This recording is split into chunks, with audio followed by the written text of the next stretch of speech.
We're going to talk about a couple different things. First thing we're going to talk about, central to the Marxist ideology is an understanding of class. When we say class, what do we mean? Now, at the universities nowadays, in their oppression theory, when they refer to class, they'll often refer to class as meaning income level. Wrong. When we talk about class, we are referring to the relationship that you have to the means of production. In a capitalist society, there are, in the Marxist understanding, two major classes.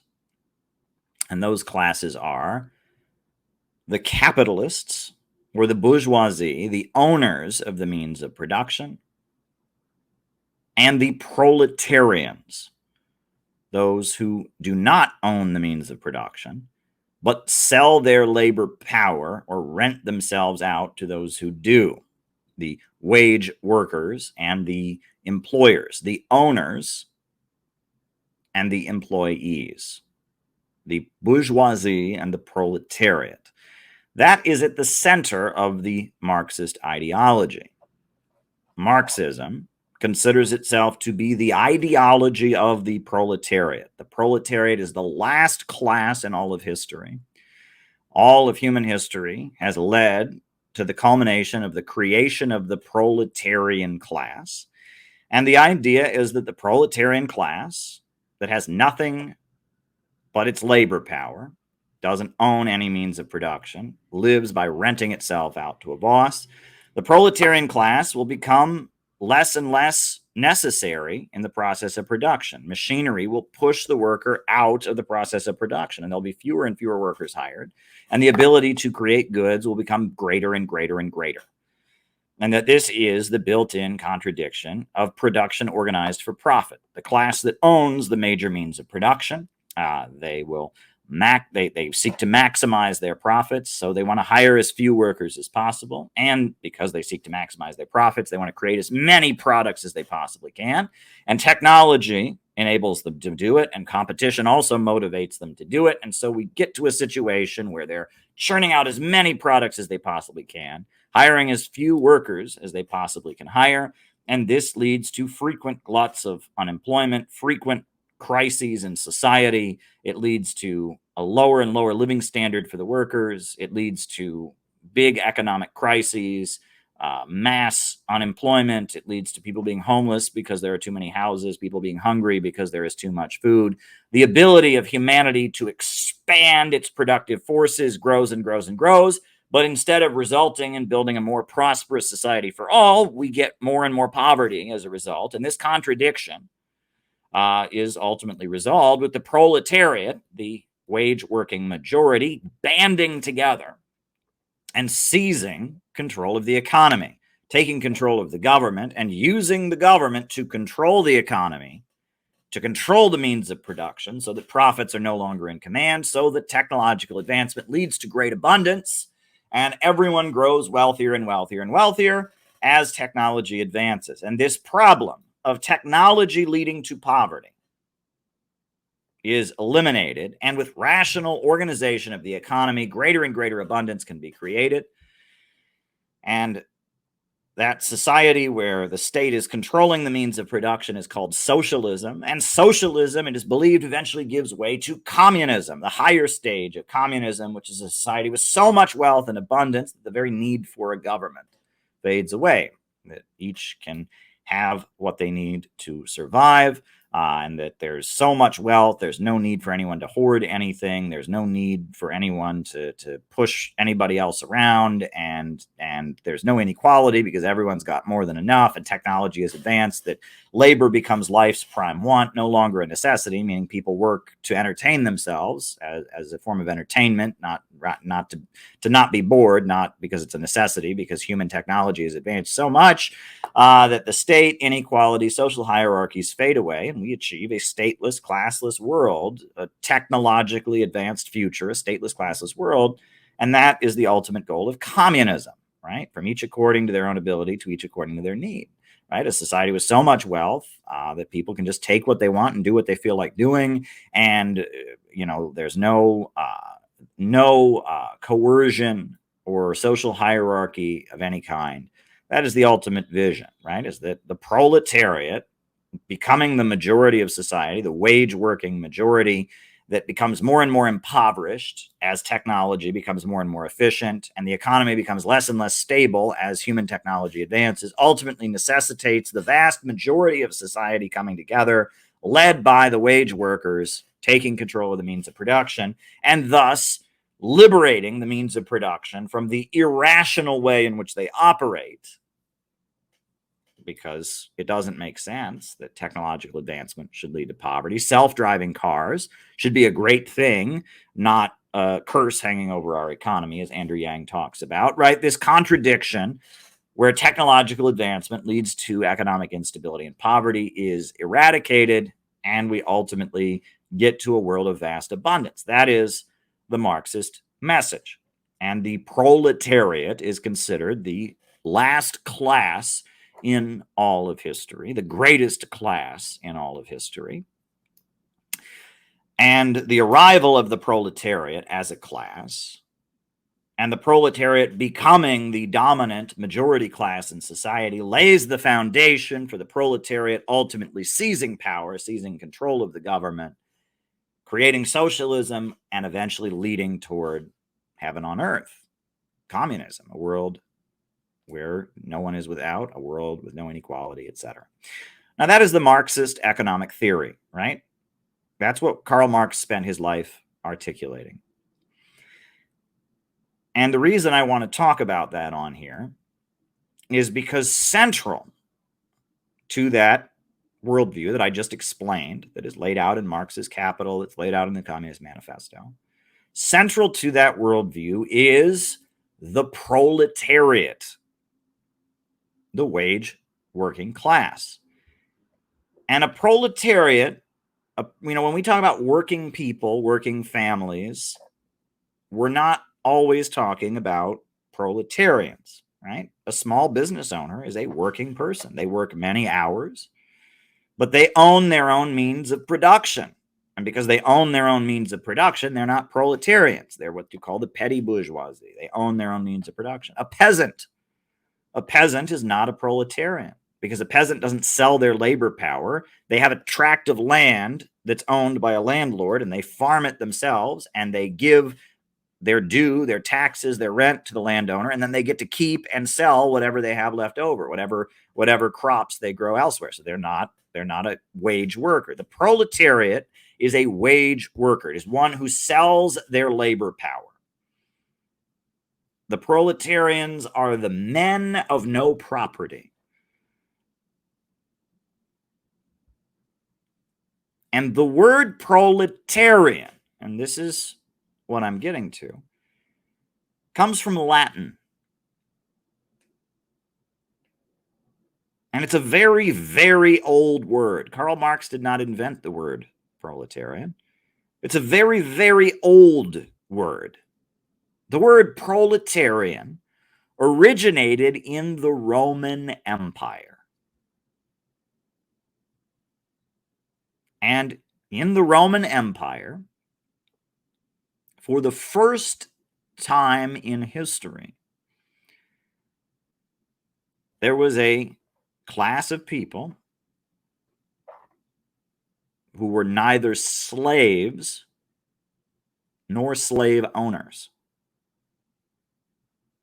There was a class of people who did not own anything, but were also not owned by anyone. And it was in the time of ancient Rome, the first couple centuries BC, that the first proletarians came into existence. And in ancient Rome, everyone had a title. You had patricians and plebeians. The people who owned the land of Rome were divided between those who'd been there from the beginning, the old city inhabitants, the patricians, and the new people, newcomers who'd bought land. They were the plebeians, the patricians and the plebeians. And there were slaves. And you had to be sure, you had to keep track of who was a slave and who wasn't. And there were slaves. But there were, in ancient Rome, in addition to the landowners, the patricians and the plebeians, in addition to the slaves, which were the overwhelming majority, were slaves. The Roman Empire went all over the world. It would take over a nation with its huge military, and then with its huge military, it would take over the nation, and then it would force the nation to send slaves back. So they had slaves from all over the known world, all across the Mediterranean, all across Europe, North Africa, the Middle East. They had slaves from all over the known world. In addition to the landowners and the slaves and the military, which was a class in and of itself, you had proletarians.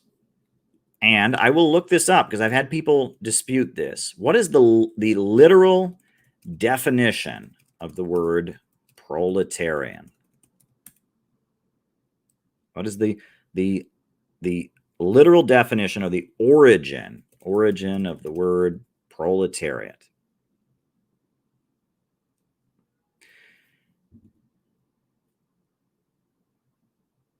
It comes from Latin, and the word is proletarius, which literally means the maker of offspring. That's the literal definition. Proletarius was a class in Rome, and their name meant maker of offspring.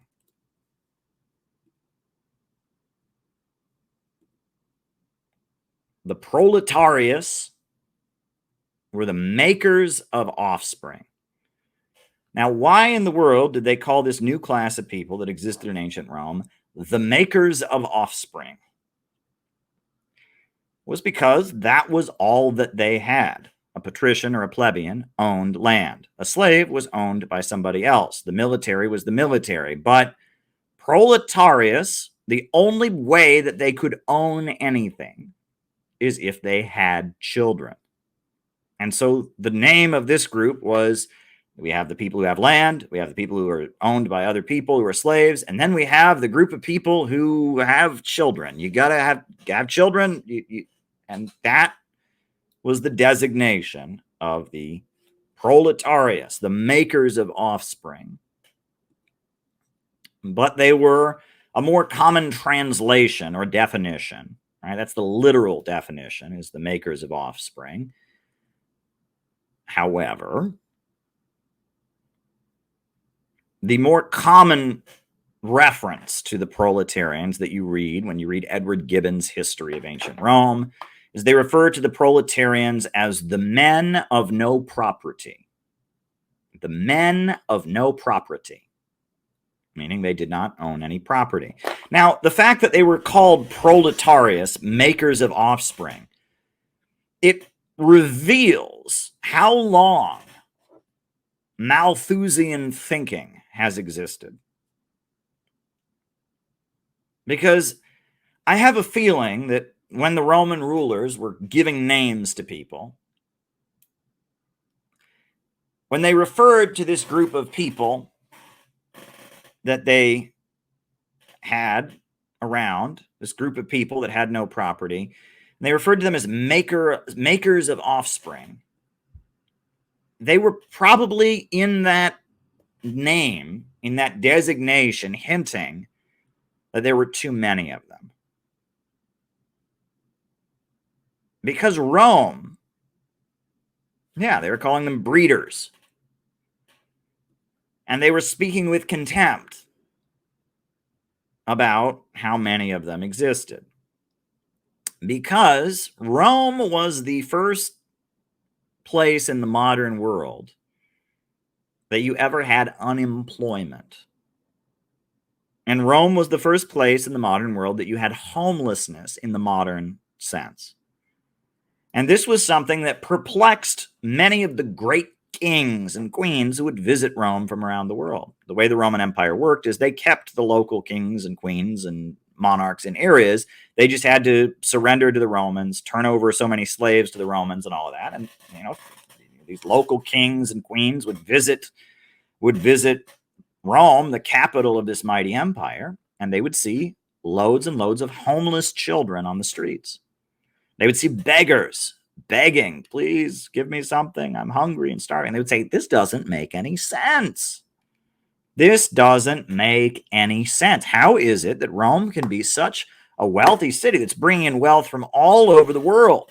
All over the modern world, they're sending jewelry and gold and crops and slaves to Rome. But when we get to Rome, what we find on the street is loads and loads of homeless children running around stealing from people, and loads of homeless elderly people begging on the street. What sense does this make? How is it that we can have so much poverty in the center of empire? How is it that a place in the world, a mighty city that is extracting wealth from the entire world by means of controlling the trade routes? They said all roads lead to Rome. How is it that a mighty city that is extracting wealth from all over the world, that controls all the trade routes, all the roads, all the oceans, are controlled by their military, everyone has to do business through them?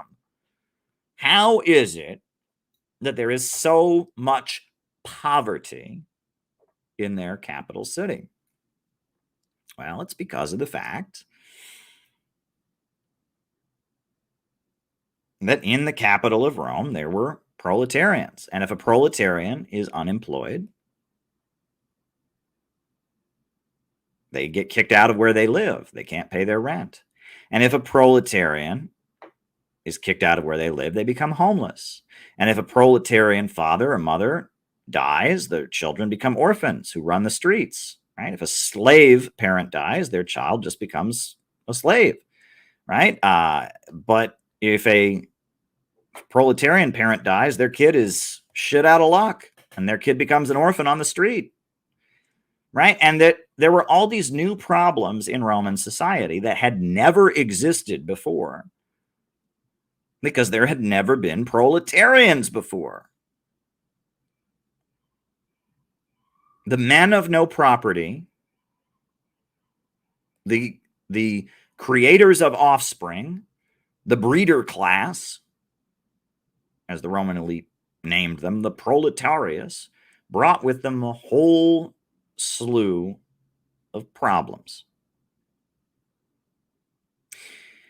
And Rome was a doomed civilization, and it was doomed for the very reason that slavery is a very inefficient way of organizing production. Right? Slavery is obviously very evil. People owning other people. It's very brutal, very savage, very criminal. It's by definition violation of human rights. But in addition to that, slavery is very, very, very inefficient. Why? What motivation does a slave have to do any work? Zero. And slavery in a household, the slave is motivated to work because as the household gets wealthier, they get wealthier, right? If they're the household itself becomes more prosperous, the master gets most of it, but they're living in the household, so they'll get some of the crumbs and they have a motivation. But slavery on a massive scale, huge plantations where slaves are working and growing crops, it's not very efficient. What motivation does that slave have to go out and grow as many crops as he possibly can? Very little. What motivation do slaves have in a mine? Right? The Romans had salt mines, and they had mines where they worked these people. What motivation did they have to work very hard? None. They didn't get rewarded. They only worked to avoid being punished. And so, in order to get slaves to work, you have to have someone constantly standing over them, threatening to punish them. And that can get a little bit expensive. And so, what generally happens is you have to get a slave who gets punished if he doesn't punish these slaves below him. And then, after a while, you have to have another slave who's in charge of that slave and has to punish the slave below him if he doesn't punish. And after a while, you can see how inefficient this becomes. And the bigger the Roman Empire became, and the more slaves they brought in, the bigger their plantations became, the bigger their mines became, the less efficient their production was. The more slaves you have, the less work slaves do. That is generally how it works, right? When you've got a small number of slaves, you can stay on top of all of them, and they kind of benefit from the wealth that's coming in, fine. But when you have thousands and thousands of slaves, getting thousands of slaves to do work is not going to happen. And Rome gradually became less and less productive. The bigger its mines became, and the bigger its plantations became, the less productive those mines were, the less productive those plantations became. And their ability to create wealth and their industrial output was constantly decreasing as their empire expanded. And that's an important thing to understand about the Roman Empire. It was doomed because it represented an outmoded social system. The more slaves they got, the less efficient things were. And that was the curse that hung over the Roman Empire from the beginning. Very important to understand this. So who were the proletarians, right? The Romans had all these slaves, but who were the proletarians? The proletarians were people who could do things that slaves could not do. So they were not manual laborers, right? Slaves can, lift things. Slaves can work in a field. Slaves can work in a mine. Slaves can wait on people and serve them food. But to be a proletarian in ancient Rome, you had to have some skill that a slave didn't generally have. Something that you could be paid for. And so proletarians in ancient Rome tended to be skilled craftsmen of some kind. Basket weavers. It's not very easy to weave a basket, right? You have to know what you're doing, especially back in those times. You have to really know what you're doing to weave a very good basket. Wood carvers, blacksmiths, bricklayers, architects, doctors. Proletarians had some skill that you couldn't generally find in a slave.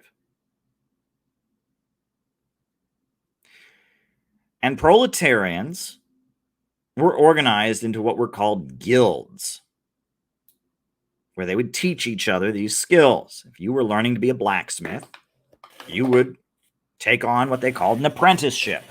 There would be another blacksmith who would take you on, and he would be like your mentor, and he would teach you how to be a blacksmith. And after you went through an initiation that usually involved some hazing, usually involved some kind of ceremony, you became a full blacksmith, right? And, the basket weavers, an older basket weaver would take you under his wing, and you would learn to weave baskets. And after a while, they would test you and make sure that you were a good enough basket weaver. And then they'd have some kind of ceremony and some kind of hazing. And then you would be officially a basket weaver, right? And this is every trade that the proletarians did. There was some kind of ritual and ceremony that went with it. This is very interesting. Now, where were most of the proletarians of Rome from? Most of them were from either Greece or Palestine. They tended to be Greeks because Greece had been a civilization prior to the rise of Rome. And so a lot of the skills that people needed, doctors tended to be Greek. Mathematics was a skill that the ancient Greeks had developed. So people that were good at architecture and good at that kind of thing tended to be Greeks. Scribes were another skill, right? To be able to read and write. Most people could not read or write in these societies, but there was a small group of people who knew how to both read and write. Right? Scribes often tended to be Greek, and the Greek language was used. And they tended to be Greeks or Jews. And it was Greeks and Jews who made up the bulk of the Roman proletarians. And they were people who came to Rome to make money. They could stay in their homeland, but Rome is where all the money is. Rome is the capital of the known world. These were migrants. These were immigrants. They were not from Rome. They were not Italians. They did not come from the Italian peninsula. They were Greeks. They were Jews, and they saw that the capital of the modern world was Rome, and they had a skill, and they said, hey, I might be a carpenter here in Palestine. I might be a bricklayer here in Palestine. I might be a doctor in Greece. I might be a basket weaver in Athens. But I bet I could make way more money with my baskets or my bricklaying or my carpentry or whatever by going to the capital of the world, the capital of the world empire, Rome. So these guys, these men of no property, they were immigrants, foreigners. They were migrants. They came to the capital of the modern world because they realized they could make more money. And so they went to Rome because that's where all the money was. All the money of the world was going to Rome. Rome, with their huge military, was controlling the trade routes.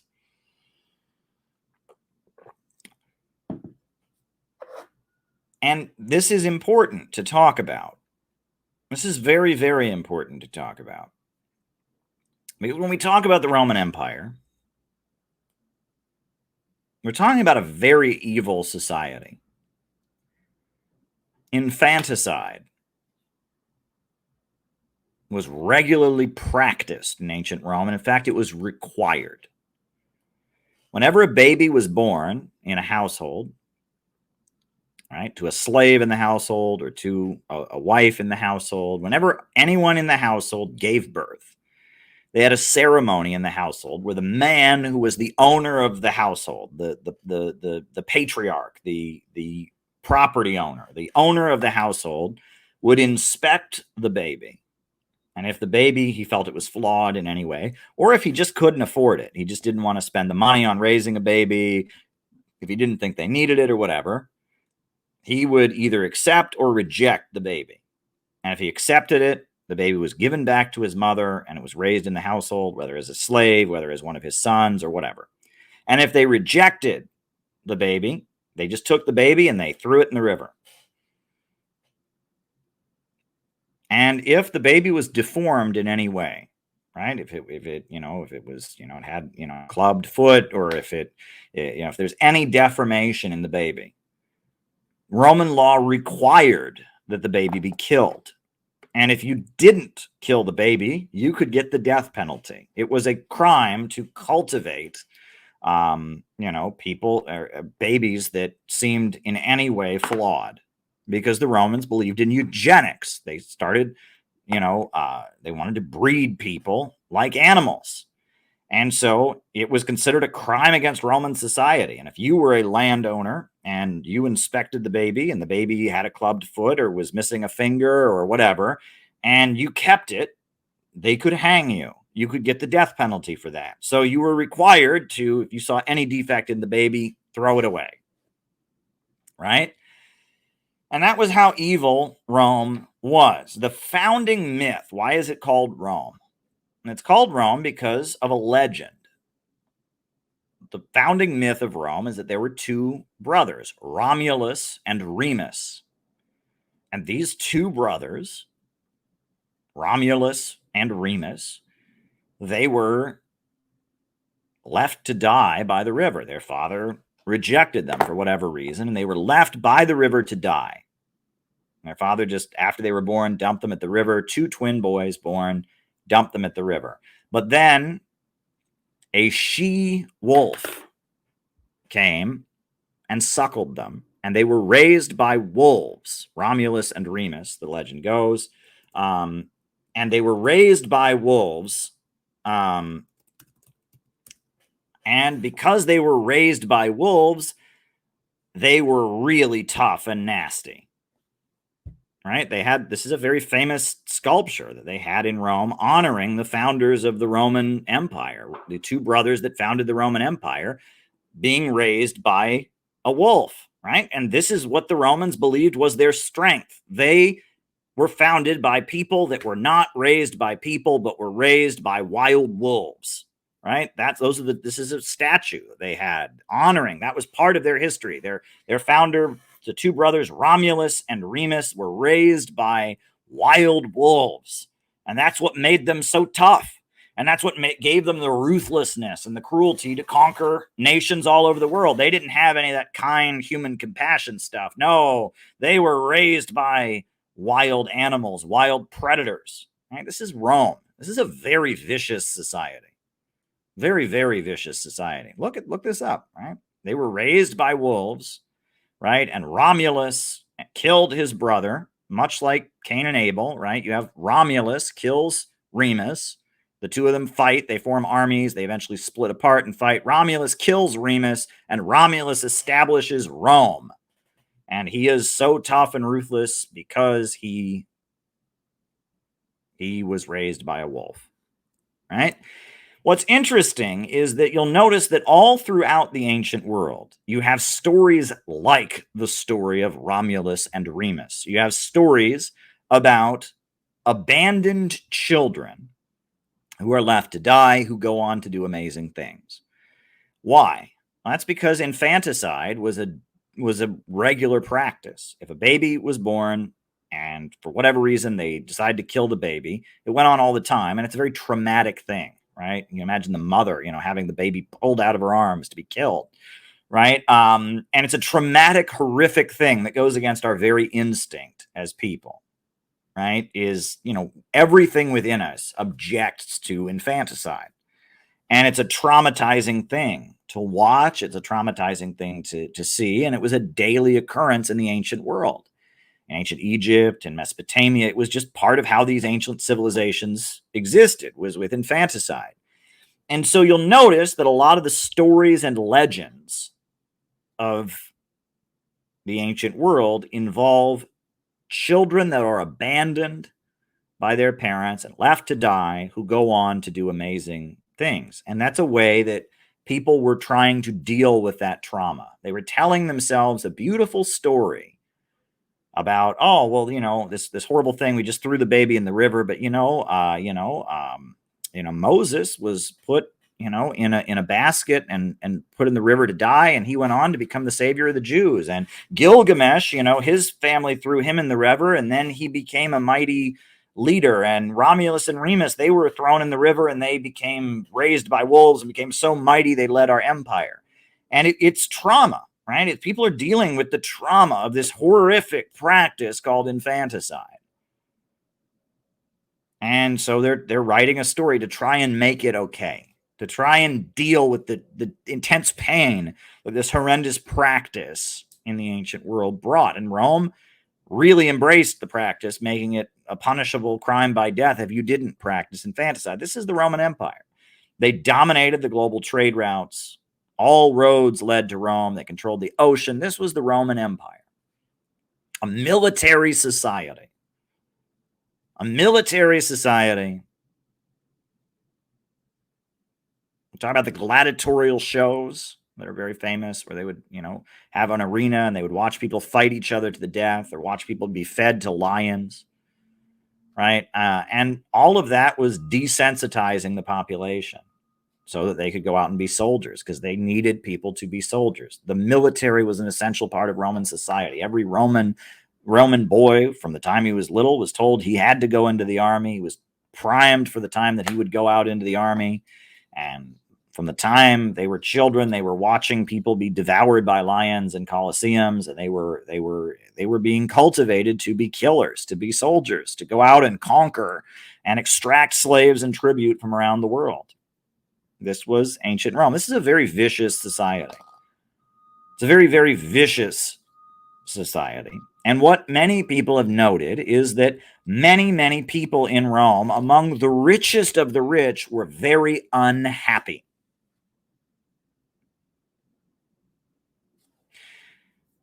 There was unhappiness at the top of the Roman Empire. There was deep unsatisfaction. Most Romans were what they called hedonists, and they worshipped the god Dionysus, and they were trying to maximize the amount of pleasure that they would get in life. And so they had sexual orgies to honor the god Dionysus. They would overeat to honor the god Dionysus. Now, one practice that was done among Roman rich people, because they believed that pleasure, they needed to pursue pleasure, which was the highest purpose in life. And so the cult of Dionysus, this ritual, this, they would worship the god of drunkenness, the god of parties, the god of debauchery, Dionysus. One thing that they would do is that they would try to eat as much as they possibly could, and that apparently this was a common practice. Now, there's mistranslations out there, right? Some people say they had a special room called a vomitorium. That's not true, right? Vomitoriums, it was when people left the arena. That's a mistranslation. But anyway, there was a very common practice that they would go and they would have wild parties where they would stuff their faces full of food, and then they would have slaves with peacock feathers, very long feathers, who would stick the feathers down their throats and tickle their throats until they vomited. And then they would go out and stuff themselves full of food again. And this was at a time that most of humanity was malnourished, right? If you went outside of Rome, if you went to North Africa, you went throughout the Middle East, most of humanity was malnourished. But in the capital of Rome, the richest of the rich, the richest of the rich were, engaging in these kinds of practices. And among the hedonists, obviously, watching other people suffer and gaining pleasure from that with the gladiatorial shows and all of that was part of it, right? But there were a number of Romans who found that to be unsatisfying. And among the wealthy Romans and the landowners who found that to be unsatisfying, you had a movement called Stoicism. And Stoicism was the movement of Romans who did the opposite. And they would starve themselves, they would whip themselves, they would take drugs and have hallucinogens, and they tended to worship exotic gods imported from other parts of the empire. So officially, Rome had its official gods, which were a mockery or a copy of the ancient Greek gods. They had Jupiter, who was Zeus. They had, Mars, who was Ares. They'd copied, the gods of ancient Greece, given them new names. But they always were bringing in new gods because the people wanted something new to believe in. And especially among the rich who were unsatisfied with the world, they were looking for something new to believe in. So they brought in, believe the god Mithras was a god from ancient Persia, and they worshipped Mithras. Isis was a god from Egypt, right? An Egyptian god, an Egyptian deity. They brought in Isis. They had the cult of Isis, right? And that the Stoics, the people in Rome who were not satisfied with the hedonistic lifestyle, they embraced the Stoic teachings, and they were always looking for a new religion to adopt. They were always looking for something new to believe in, and often the new religion involved, they had what they called philosophers or teachers who would, give lectures and classes, and they would give them their money and listen to their lectures. They would have rituals that involved, whipping themselves or flogging themselves or starving themselves, or, they would do things that were generally about suffering and learning to suffer and trying to find truth and spiritual fulfillment through suffering, right? And that was what the Stoics did. And those were among the rich. You had the hedonists and the Stoics. Then, the other thing to note about Rome, so I mentioned earlier that among the proletarians, not among the rich, but among the proletarians, you had guilds, or every blacksmiths, you went through an initiation to become a blacksmith. Well, that existed throughout all of society. The military of Rome prayed in a special temple to the god Mars, the god of war. And the longer that you were in the military, the more you learned the teachings of the god Mars. The more you learned about the legend of the god Mars. You learned certain phrases, and it was like the longer you were in the military, the more you learned. Right? It was like kind of these were like they called them mysteries, the ancient Roman mysteries. The navy, they worshipped Poseidon or Neptune, the god of the ocean, and they prayed in a special temple to Neptune, the god of the ocean. And the longer that you were in the navy, you learned more and more and more, and you learned it, and that there were special rituals and special ceremonies for certain jobs. Right? There were the mystery. There were the regular religion, the regular official religion of Rome. Then you had the imported religions that they brought from other parts of the empire. And then you have the mysteries, or the mystery cults, the mystery religions that were related to your job, right? Is every job had, the guild that you joined when you became a blacksmith, the guild that taught you to be a blacksmith there was usually a god that you prayed to. There was certain rituals. There was a legend of the first blacksmith or something that you learned. And part of learning to do your job was you adopted a religion.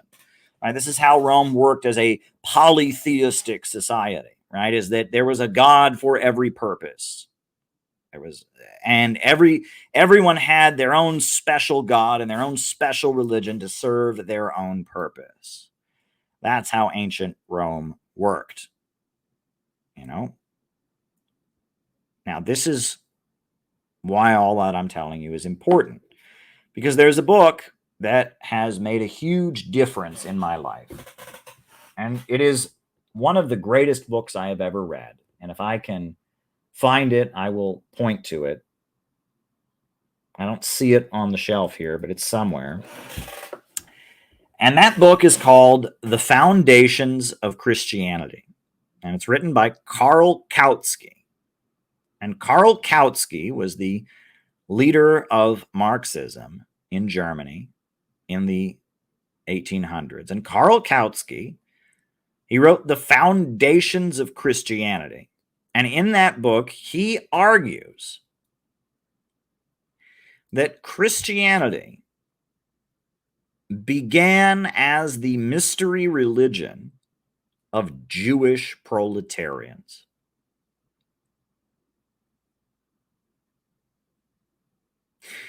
He argues that,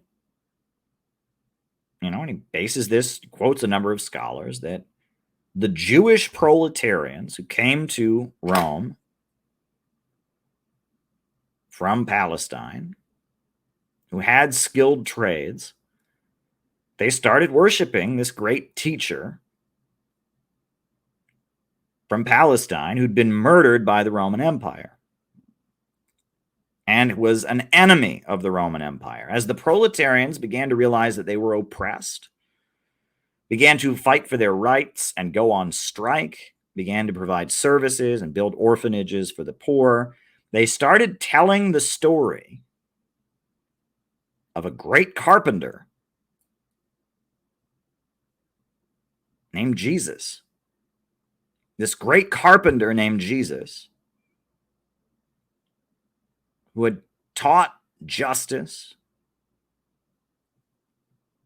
had taught people to live for the sake of others, taught people to treat each other with kindness, had opposed the Roman Empire, who had called out the leaders of the Jewish religion that were collaborating with the Roman Empire, the Pharisees and the Sanhedrin, and also called out the Roman Empire, called out the rich, said that the last shall be first and the first shall be last, that it's easier for a camel to enter the eye of a needle than it is for a rich man to get into heaven, who called on his followers to give their whole of their lives to his movement, to sell all that they owned, to leave even their families and give everything to his movement.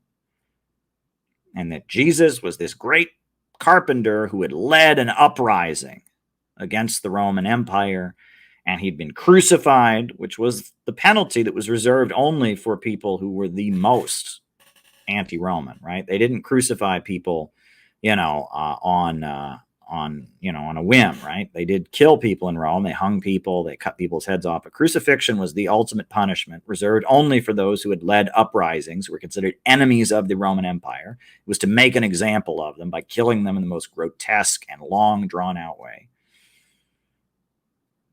And that Jesus of Nazareth had led an uprising against the Roman Empire, and they had crucified him. But then he rose again from the dead to found the movement. And then he rose from the dead. He conquered death, the curse that is hanging over all of us. We all wonder what's going to happen when we die. All of us are consciously aware, whether we acknowledge it or not, that we will die at some point. But Jesus conquered death, rose from the dead. And after he rose from the dead, he started a movement. And he told his followers to go and make disciples of all nations. He gave them the Great Commission. He sent them out. And he ascended into heaven. But one day he's going to return. One day he's going to come down from heaven. And he will vanquish the Roman Empire, and he will destroy the Roman Empire, and the Garden of Eden will be restored. We will build a world where all have what they need. That was the Christian religion. And there were many different versions of it when it started. And there were many different versions of this story when it began. But Karl Kautsky makes the case that it was the religion of the proletarians, as they were fighting for their rights, as they were demanding justice. The proletarians had their own beliefs and their own belief system. And they were largely Jews from Palestine. But eventually they decided, you know what? We're not really Jews anymore. We were told to go and make disciples of all nations. And the Apostle Paul declared that they could be circumcised in the spirit. You didn't have to get circumcised in order to become a Christian. And all throughout the Roman Empire and in the capital city of Rome itself, Christianity began spreading as this religion of the proletarians. Now, why am I bringing this up? Why is this important? Why is this live stream called Stalin, Trotsky, Christianity, and the Roman Empire? Because you need to understand this in order to understand a lot of what's happening in our time and a lot of what happened in the 20th century. And it's taken me quite some time to piece all of this together because there's something that's been happening in Russia lately, and I am investigating this. I am fascinated by it. There is widespread belief among some people in Russia and parts of the former Soviet Union that Stalin was a Christian. Now, in English, I can only find articles attacking this. There's anger by Ukrainians. They're, oh, how could Stalin be a Christian? He's a mass murderer. In Georgia, somebody erected a special I'll show you a picture of it. In Georgia, there was an icon of Jesus, of Stalin, that was put up in an Orthodox church because Stalin is from Georgia. And so they erected this icon in the Russian Orthodox Church in Georgia. And there was so much anger about this, and an anti-communist activist, an anti-Russian activist destroyed it. But this icon was put up by pro-Russian Orthodox believers in Georgia. And that is Joseph Stalin and that's his mother, and that is a Russian Orthodox icon honoring Stalin. That's pretty weird, isn't it?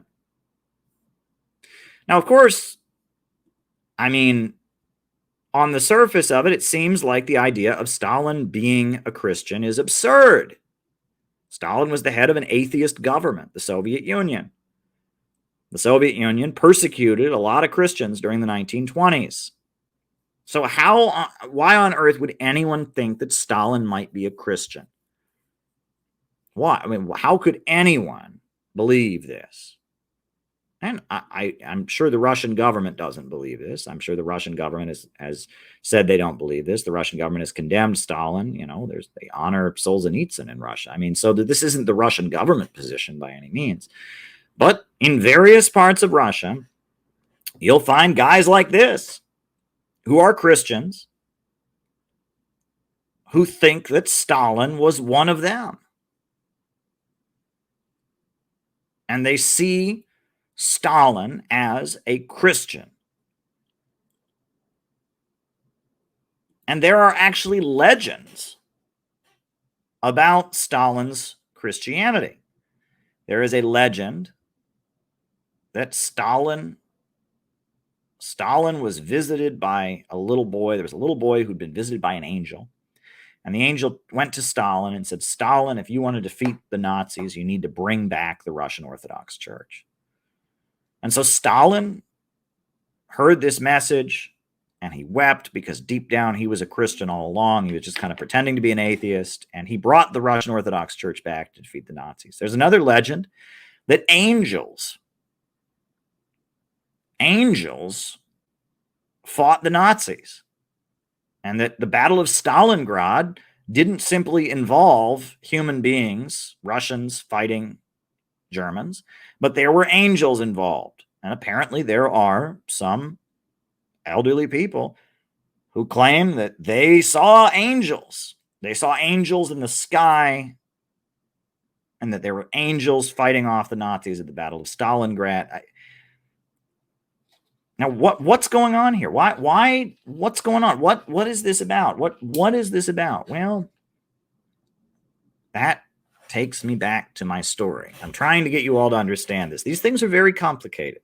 I wish that I could just tell you a very simple story tonight.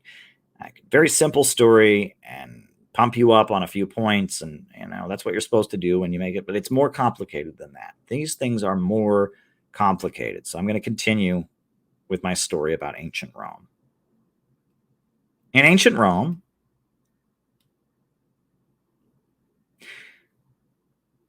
the Christian religion was heavily persecuted. It had to be, because it worshipped a guy that the Roman Empire had killed. Right? Jesus of Nazareth had been crucified by the Roman Empire. That's according to even the Christian religion. He'd been killed by the Roman Empire. So clearly, Jesus of Nazareth had to be anti-Roman. And so people who practiced the Christian religion were persecuted, burned at the stake, fed to lions, etc.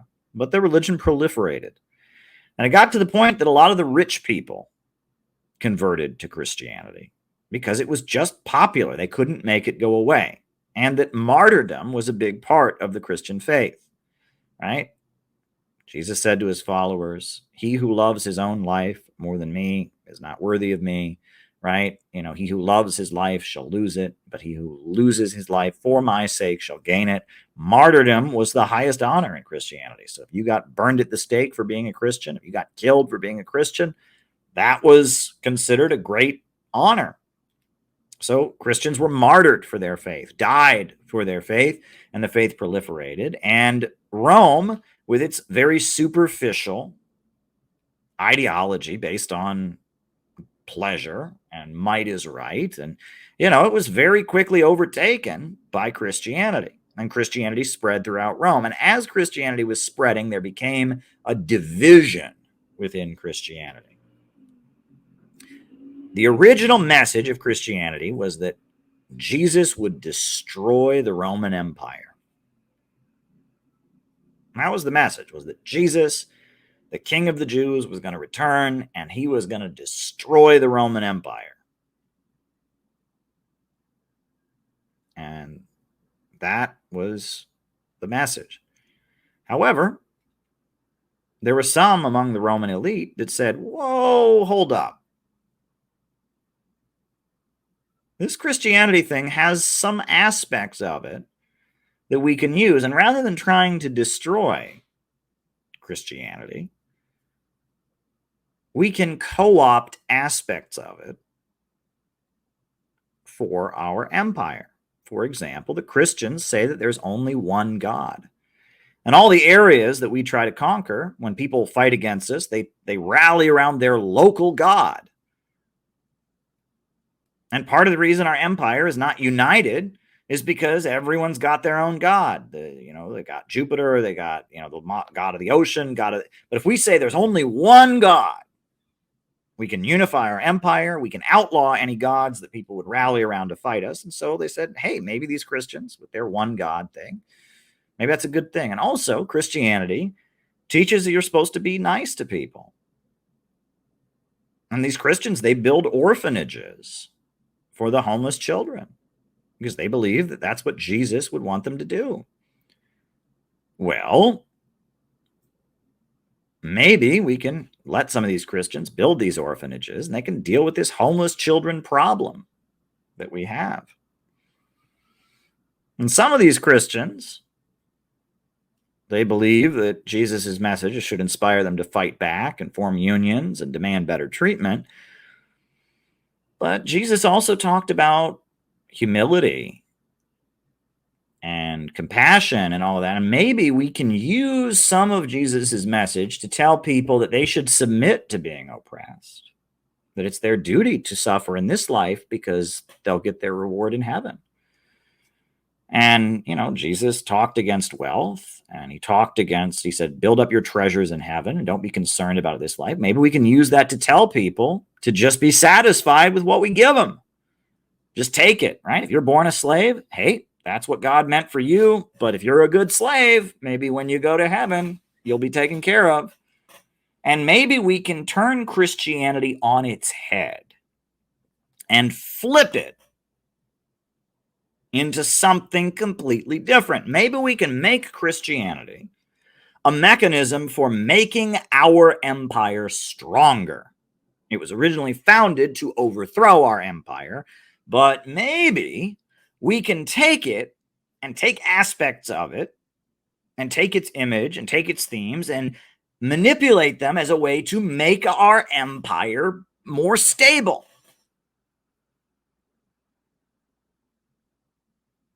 And that was the fight that went on in the early Christian church. The Christians were fighting with each other about how do they relate to the Roman Empire. And there was one section of the Christian faith that was constantly watering it down and constantly accommodating. And there was another section of the Christian faith that was saying, oh no, we are never going to accommodate to this evil empire. We are going to fight it till the end. We want nothing to do with it. And if you read the book of Revelations in the Bible, the Revelation to John, the last book of the Christian Bible, it's very clear that book is a very angry, heated polemic against the sellout reformist version of Christianity that was popular at the time. It refers to the whore of Babylon. All right, there's the Antichrist, the king of the world, but the book of Revelations goes on in great detail about the king of the world has sex with a famous prostitute, has sexual relations with a famous prostitute, the whore of Babylon, and they have all drunk of her iniquity, and that the whore of Babylon has sold out everything. And there's pages of the punishment of the great whore, and that those who stayed true to the end shall be saved, and that those who abandoned the faith and those and the mark of the beast. If you read all of that, it's very clearly saying there are some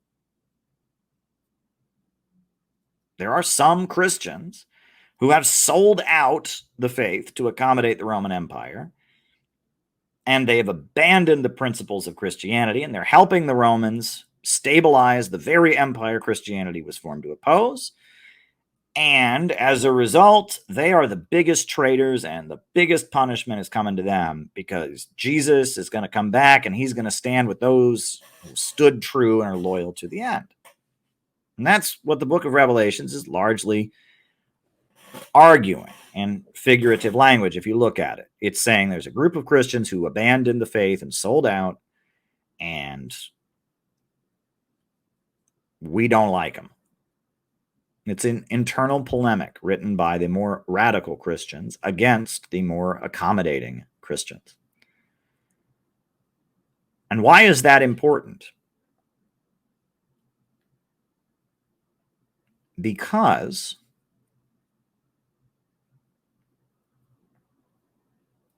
what later emerged in Europe, the social democratic movement, the Marxist movement, experienced roughly the same thing in the 1800s, in the 1890s and the 1910s, and the lead up to World War I.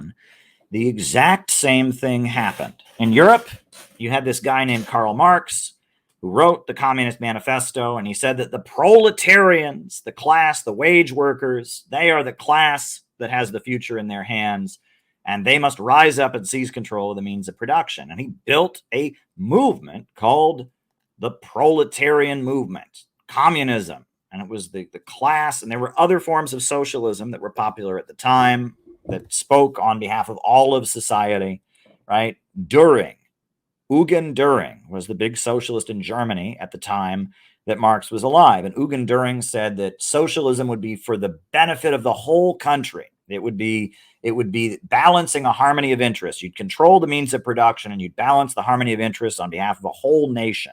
There are many different socialists who spoke in this kind of language. They spoke of the appeal to reason. Socialism is more rational, and it's a better way of doing things. And we're going to show people with logical arguments and in the interest of all of society that we need a planned economy.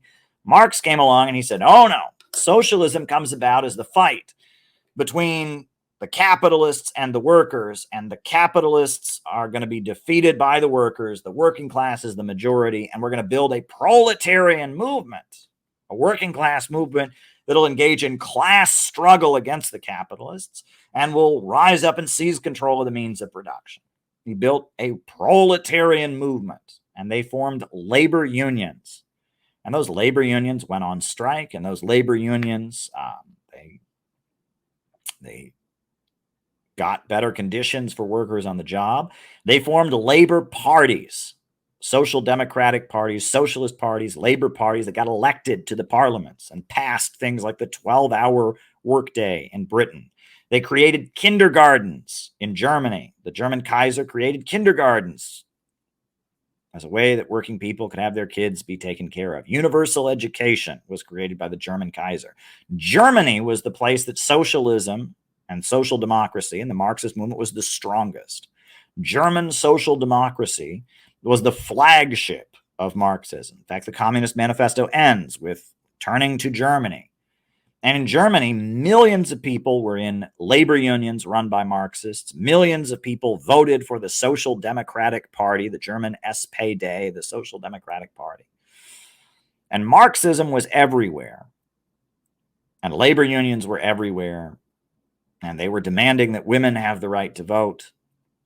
And they were talking about sexual freedom. And they were organizing labor unions. And Marxism was a continent-wide movement. And there wasn't any revolution happening. And it was weird because communist and Marxist ideas were everywhere. And these big social democratic parties, all united in the Second International, were everywhere. But there wasn't any revolution happening. Why? Because the economy of Europe was stabilizing. It wasn't collapsing. Marx had said as technology advances, there'll be more and more unemployment, and the working class will get poorer and poorer and poorer, and you'll have to have a revolution. But in the 1890s, 1900, 1910, the economy was stabilizing. And in fact, these workers were going out on strike, And they were winning. And they were getting a better lifestyle. And actually, the living standards of a lot of the working class people in Europe was going up. And what Marx had predicted, that capitalism would just keep coming more and more unstable due to technology, and the working class people in Germany and France and Britain and all these places would just keep getting poorer and rise up, it wasn't actually happening. The working class of Germany and France and Britain and the United States and Austria and Belgium were actually seeing their living standard go up. Why? Imperialism. Capitalism had entered a new stage called imperialism.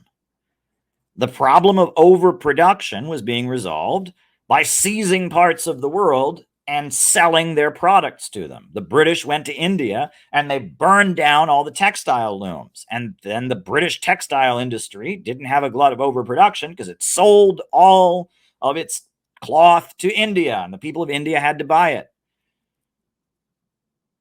And the imperialists went to Africa, and they, Belgium, King Leopold, set up rubber plantations and worked the African people to death and cut off their hands and butchered them and killed millions of people. Read about the genocide of King Leopold in Belgium.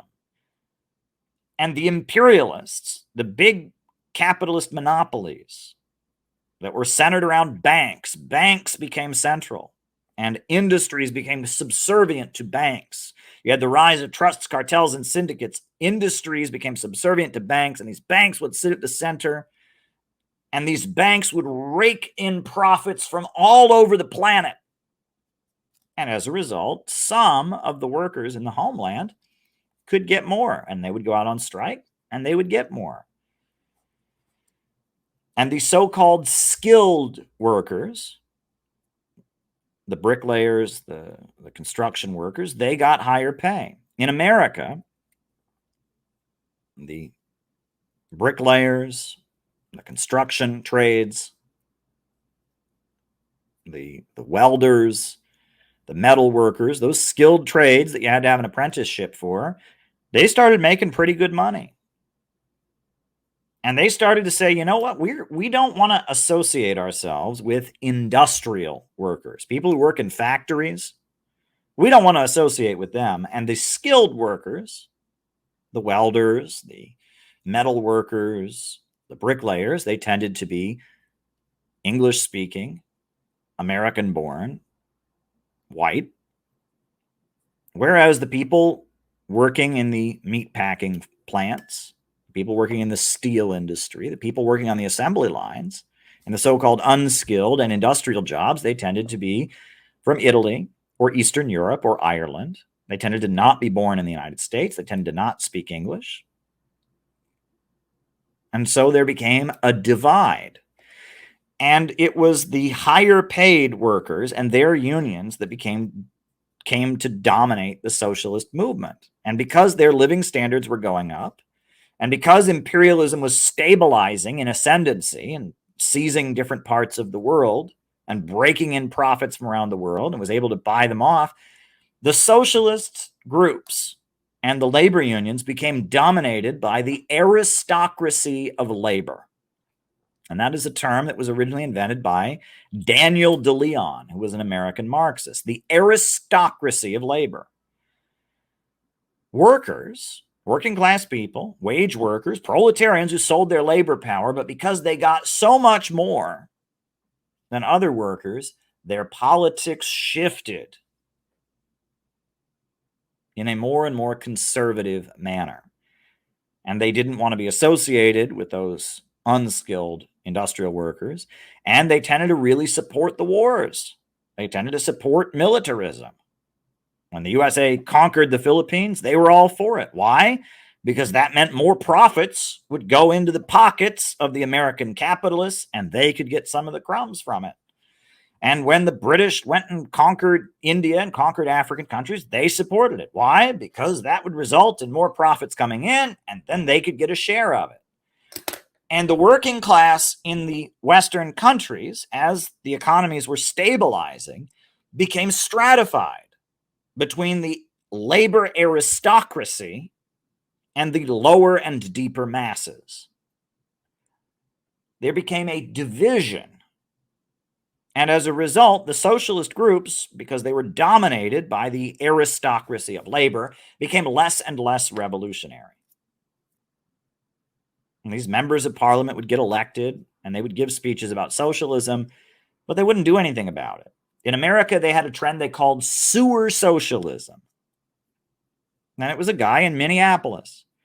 And he was a socialist, and he ran for office, and he fixed the sewer system. He built a nice sewer. And all the revolutionaries looked at it, and they said, that's not socialism. Hey, he just built a sewer, and they called it sewer socialism. It was a whole trend in America. They talked about sewer socialism, of socialism that just means managing capitalism, right? Sewer socialism. Look up sewer socialism. It's a pejorative term from Milwaukee. It was not Minneapolis. It was Milwaukee. It comes from Wisconsin. Sewer socialism. Of people who preached socialism, but they just became managers of capitalism. The AOCs of their time. The Bernie Sanders and the AOCs of the 1800s and 1910s. The sewer socialists. Sewer socialism. They preached radical socialist politics, but when they got elected, maybe they cleaned up the sewer system. Sewer socialism. And sewer socialism came to dominate. And of course, these people claimed that they were still revolutionaries, and they had mass movements of labor unions, workers behind them. They read the same books as everybody else. They didn't really practice it. And then, when it looked like World War I was about to break out, all of them gathered for an international congress, and they all promised they would never support a war. They would never send workers to kill other workers. They would never support a war. And then in 1914, World War I broke out, and they all supported it. All of them. Kautsky, Bernstein, Scheidemann, the British Labour Party, the French Socialist Party, the Russian Social Democratic Labour Party, they all supported the war. And millions of workers went out to kill other workers. 20 million working class people were sent to die.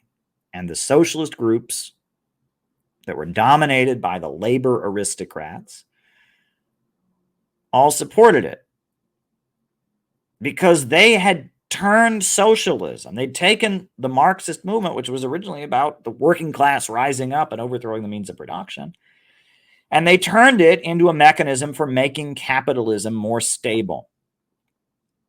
Because the German Kaiser had realized that the Social Democrats were quite useful, right? If he wanted all the kids in Germany to become good soldiers, he needed them to learn how to march at a young age. So he built kindergartens for those kids to learn to march in line and get military training at a young age to be soldiers. And in addition to that, if he wanted to have people that were ready to fight, he needed them to be healthy. So he built a healthcare system, and the first national healthcare system was created by the German Kaiser. But he didn't do it because he wanted to empower the working class to rise up and overthrow the capitalists. He did it to stabilize capitalism. And that social democracy, Marxism, the Second International, stopped being a revolutionary movement of the working class, and it became a method of using socialist ideas to stabilize capitalism as it was becoming imperialism. If you want to have a mighty imperialist city, you're going to need a sewer. So you have a sewer socialist. Get them elected and let them build a sewer, and they can give speeches about class struggle or whatever. But once a year, they give a speech about how great class struggle is, but they really just get to build the sewer. Social democracy was Marxism in the same way that the Roman Empire was Christianity. They took what was a revolutionary idea intended to overthrow them, and they co-opted aspects of it, and they used it to strengthen their system. So what happened? This is where it gets very interesting. This is why I had to talk to you all about Stalin and Trotsky and all of this. Some socialists didn't agree with this. Some socialists rejected this. They said, no, no, no, no. This isn't what we signed up for. And Lenin was one of those socialists. And Lenin came up with a completely new form of socialism that he developed called Bolshevism. He said capitalism has now entered this stage called imperialism, and it is our duty to fight imperialism. Nationalism of people that are fighting imperialism can be a good thing, right? We support the nationalism of people in Africa. We support the nationalism of people in Asia. Marxism says no nationalism whatsoever. I support nationalism. Lenin said we're not going to form a loose debating society. We're going to form a party of new type, a group of dedicated fighters who give the whole of their lives to this movement, right? We're going to form a party of new type. And Bolshevism was this divergent, this weird breakaway from Marxism that believed in nationalism, that believed capitalism was now in this stage called imperialism, and we're not against regular capitalism, we're just against imperialism, and that believed in forming a very disciplined secret society organization called a party of new type. Bolshevism, Marxism-Leninism, was a deviation. It was a weird knockoff of the global Marxist movement. And the British Labour Party didn't want anything to do with it. And the German Social Democratic Party didn't want anything to do with it. And Lenin himself didn't want anything to do with them. He wrote in angry terms about the Second International. He called them social imperialists, social traitors. He said the Second International is a stinking corpse. He wrote in the angriest words about the socialist movement that had sold out and supported World War I. And he said, we want nothing to do with it. He said, we want to go lower and deeper to the real masses. That's what we want to do, to go lower and deeper to the real masses, and that we want to mobilize the masses to destroy the Social Democrats. So he wasn't trying to be the radical wing of the Social Democrats. No. He wanted to go lower and deeper to the real masses and mobilize them to go kick the ass of the German Social Democratic Party, to go kick the ass of the British Labour Party, to go kick the ass of the sewer socialists in America. He said, those are our enemies. They supported the war. They support imperialism. And we're going to go lower and deeper to the real masses to build a movement against imperialism. And he said, we're breaking away. We're forming a different group. We're going to give it a new name. They changed their name. They no longer called themselves Social Democrats. They said, we're the Communist Party. So no one thinks we're anything like those Social Democrats. Bolshevism, majoritarianism, that's what Bolshevism literally means. The majoritarian movement of Russia. The Bolsheviks were this completely different political movement. That there was a complete deviation, spin-off of Marxism. And they argued that they were the true Marxists. They argued that Marx had supported the Irish people and the Polish people. They argued that there were seeds of their movement in Marxism, that they were the true interpreters. But the Marxist movement saw them as weird breakaways, and there were concepts that Lenin developed that were contrary to what Marx said. Marx did not see the rise of imperialism. He thought the revolution would happen in Europe. And he thought Europe would become more and more unstable. Marx rejected nationalism until the end of his life. He started supporting the Irish freedom struggle, etc. Marx certainly had no vision for a party of new type and democratic centralism. It was a new thing. It was a new thing. But when World War I broke out, the dividing issue in Russian society was, do you support World War I or do you oppose it? And the Bolsheviks were against World War I. And they built a mass movement in Russia, and they were opposed to World War I. And eventually they were able to take power and become the government. And it was a working class revolution that they led because they were against World War I. They became the government. And they became the government with a completely deviant form of the Marxist ideology. They said it was the true form of Marxism, but they gave it a different name. They acknowledged it was different, and it was different.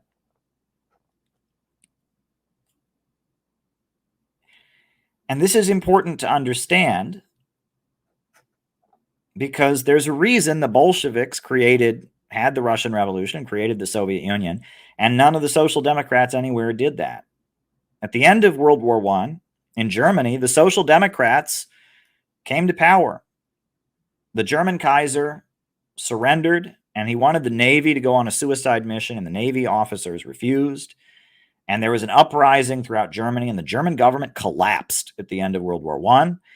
And socialist groups were rising, and they wrote and they gathered and they wrote a capitalist constitution. And it was Social Democrats who crushed the German Revolution. In Germany, as the German state collapsed at the end of the war in 1919, Germany was in a state of collapse, and Rosa Luxemburg and Karl Liebknecht wanted to have a full revolution, and they were murdered by Social Democrats.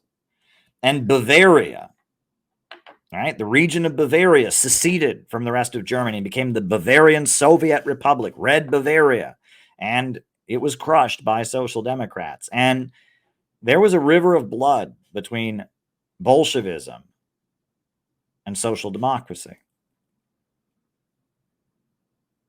And this is something that people don't realize.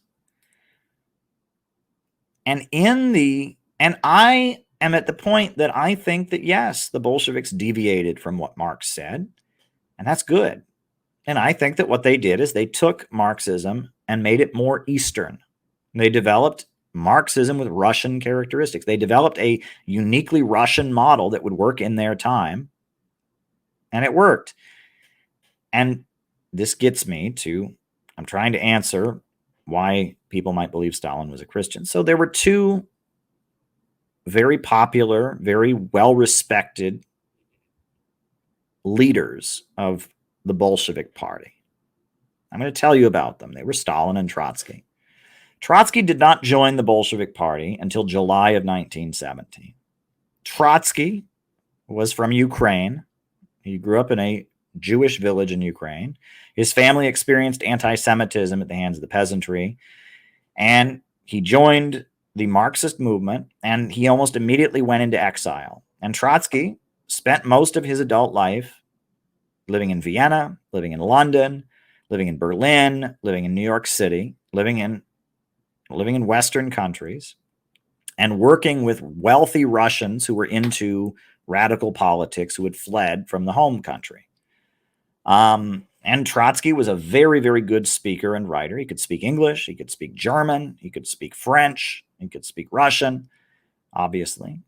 And he was a very good writer and a very good speaker. And, he was very charismatic, and he had his own following. And he went from major, these kind of intellectual enclaves, the Bohemians, right? The places where near the universities, where the intellectuals, the people that were into art and science, and kind of the rich kids of those times gathered to listen to lectures and ideas. Trotsky was a guy from the Russian Empire, from Ukraine, who was in exile, who'd fled, who gave lectures and gave talks and wrote pamphlets. And he was this well-known Marxist intellectual from Russia.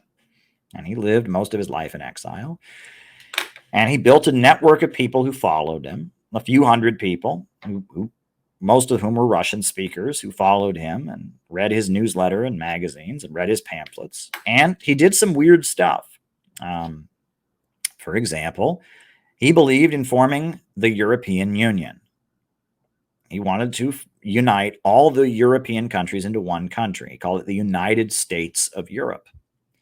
And he said that this would break down the national divisions between the workers of the various countries. It would lead to the workers, uniting. And so he went around Europe having events and urging people to form the United States of Europe. And Lenin heard about this, and Lenin vehemently disagreed with Trotsky. He said, we don't want a United States of Europe because Europe is imperialist. And if the European imperialists combine all their power, their ability to exploit the people in the third world will intensify. And if we want people in the third world to become free, we should want to intensify the division between Britain and France and Germany and all of that. We don't want the imperialist capitalists to unite. Yeah, we want the workers to unite with each other, but we don't want to destroy the divisions among the imperialists. We don't want the imperialists to combine their strength. But why did Trotsky go around advocating the creation of the United States of Europe? Why? Well, his mentor and the guy who paid him was a wealthy German arms dealer. And this is where it gets very interesting. There was a wealthy German arms dealer named Parvis, Alexander Parvis. And Parvis smuggled weapons from Germany to Turkey, and he ran a military business, and he was elected to the parliament, and he was a known socialist writer. And Parvis paid Trotsky and financed Trotsky's writings, and Parvis, we now know, was also very heavily connected with the German secret police. And so Parvis was this wealthy German socialist writer and arms dealer who just so happened to be involved with the German intelligence services. And he had a buddy named Trotsky. And he would write Trotsky big fat checks for his speeches. And he'd say, you know, Trotsky, that United States of Europe, that's a good idea. Don't you think that that would be a good thing? And Trotsky's trademark was a theory that he developed called the theory of permanent revolution. The theory of permanent revolution. And Trotsky admits that Alexander Parvis invented the theory of permanent revolution. He didn't think of it. Parvis thought of it. Alexander Parvis invented the theory. Trotsky, on the other hand, he just developed it. But it was Alexander Parvis, this German intelligence officer, who invented the whole thing. And what was the theory of permanent revolution? The theory was that if a country in the colonized world had a revolution, all it could do was march communism into the West where it really mattered, that the peasants are an inherently backward class. Any peasant society can't have a socialist revolution, and that you need to have a government that, it represents the working class but oppresses the peasants, and that once they take power in a developing country, all that matters is marching revolution into Europe, because only at the center of Western capitalism can you really have socialism. That socialism can only come as the sequel to capitalism, right? That if a society isn't fully capitalist, it can't become fully socialist. So the only place that can really become fully socialist is the Western countries. So that's the theory of permanent revolution, is that until the revolution spreads to the centers, to New York City, the foundry where the fate of mankind will be forged, until the revolution spreads to London and Germany, it doesn't count. And that peasant countries, especially, if you still got a big peasantry, you definitely cannot have a revolution. That was Trotsky. Trotsky and Lenin really didn't like each other. And Lenin had a meeting in 1903 in London where he gathered all these Russian exiles. And he said, I'm forming a party of new type. I'm going to form this central committee. And Trotsky, he was against it. And he quit. And Trotsky didn't agree, this is very important, with Lenin about the Social Democrats being the enemy. As far as Trotsky was concerned, the Social Democrats, they were our people. They just kind of lost their way. And he wanted to be the radical Social Democrat. And Trotsky formed his own group. Lenin formed the Party of New Type, but Trotsky formed the August Bloc. And the August Bloc was a group of more radical Social Democrats. And the idea was that they would be Social Democrats, but they would be against the war. They would be Social Democrats, but they would still be revolutionary. And they would be the radical wing of the British Labour Party. They weren't going to break away and form a new party. They'd be the radical wing, the militant minority, the militant tendency in the Labour Party. They would be the radical wing of German social democracy. They'd become the radical wing of sewer socialism in America. They'd become the radical faction within the wider social democratic movement. And Lenin said, no, we want nothing to do with these people. We want to go lower and deeper to the real masses. And Trotsky said, no, we want to be part of the social democratic movement. We're just going to be the radical faction. And so Lenin and Trotsky disagreed with each other.